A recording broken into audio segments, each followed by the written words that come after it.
আসসালামু আলাইকুম। এখন খুব সকালে আমরা চলে যাচ্ছি আমাদের করলা এবং মরিচের যে প্রজেক্ট আছে সেই প্রজেক্টে।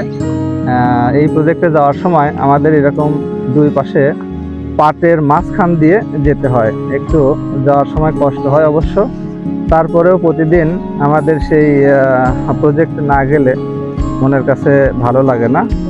এবং এই কষ্ট স্বীকার করে সেখানে যাওয়ার পরে যখন ফসল দেখি তখন কিন্তু আসলে এই কষ্টের কথা মনে থাকে না, অনেক ভালো লাগে।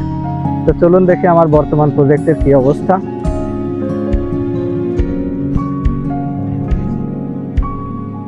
এই হলো আমাদের সেই করলা প্রজেক্ট।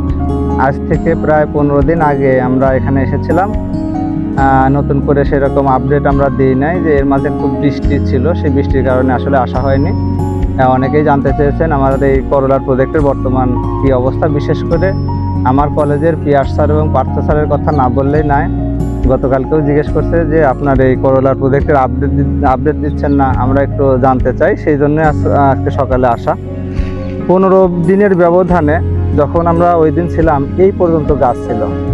দেখেন 15 দিনের ব্যবধানে প্রায় আমার সমান বড় হয়ে গেছে, এবং আল্লাহর ইচ্ছায় এত সতেজভাবে গাছটা বাড়ছে যে এই দেখেন ফুল, অনেক সুন্দর ফুল আসছে, এবং ফুলের পরে ঠিক করলার যে প্রথম যেরকম হয় এরকম গুটি চলে আসছে। মাশাআল্লাহ, আল্লাহর ইচ্ছায় খুব দ্রুতই আমার মনে হয় যে হারভেস্টিংয়ে আমরা চলে যাব। গাছগুলো খুব দ্রুত বাড়ছে। অনেকে একটু আমাকে বলেছিল যে এখন অনেক বৃষ্টি, সেই বৃষ্টির মধ্যে গাছগুলোতে কীরকম হবে, পোকা ধরে যায় কিনা, অথবা গাছ বড় হতে বাধাপ্রাপ্ত হয় কিনা। কিন্তু আসলে মালচিং পেপার দেওয়ার যে উপকারিতা, সেই উপকারিতা আমরা খুব গভীরভাবে উপলব্ধি করছি। যে এই যে এই ড্রেনে যত পানি থাকুক না কেন ড্রেন দিয়ে চলে যায়। আর এই মালচিং পেপারটার মধ্যে পানি ওইভাবে যায় না, দুই পাশে ড্রেন থেকে পানি শুষে নেয়। এখানে এই শুষে নেওয়ার পরে যতটুকু লাগে গাছের জন্য ততটুকু তারা গ্রহণ করে। এর ফলে তাদের সতেজতাও থাকে, এবং যতটুকু বাড়ার দরকার সেই বাড়ন্ত অবস্থায় থাকে। এই জন্য যারাই আপনারা এই করলার প্রজেক্ট করতে চান তারা অবশ্যই মালচিং পেপার দিয়ে করার চেষ্টা করবেন। এই কারণেই করার চেষ্টা করবেন যাতে অতিরিক্ত এই সময় আর কি, বর্ষার সময় বা বৃষ্টির সময় অতিরিক্ত বৃষ্টি হলেও আপনার এই গাছগুলো ক্ষতিগ্রস্ত না হয়। আসলে গাছগুলো ভিডিওতে কেমন দেখা যাচ্ছে জানি না, কিন্তু এখানে এসে আমার মনটা একদম ভরে গেছে। এত সুন্দর সতেজ গাছগুলো লাগছে, আসলেই ভালো লাগছে, চমৎকার।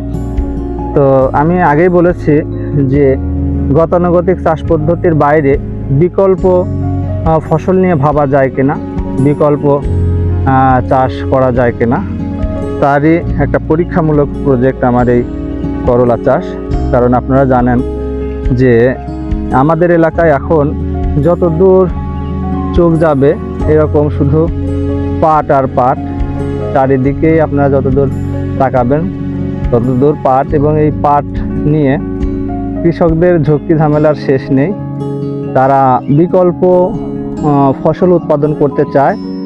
আসলেই বিকল্পভাবে ফসল উৎপাদন করতে গেলে সেখানে কোনটা নিয়ে কাজ করা যায়, কোন ফসলে পাটের চাইতে একটু লাভবান হওয়া যায় এবং ঝামেলা কম হয়, তারই ধারাবাহিকতায় আমার এই করলা প্রজেক্ট। যেই করলা প্রজেক্টের আমি শেষে আপডেট জানাবো যে আমার এখানে আসলে কত টাকা ইনভেস্ট হলো, কত টাকা লাভ হলো, সেই বিষয়টা আমরা পর্যায়ক্রমে জানিয়ে দেব। আপনারা আমাদের সাথে থাকবেন, নিয়মিত আপডেট দেওয়ার চেষ্টা করব। সবাই ভালো থাকেন, সুস্থ থাকেন। আসসালামু আলাইকুম।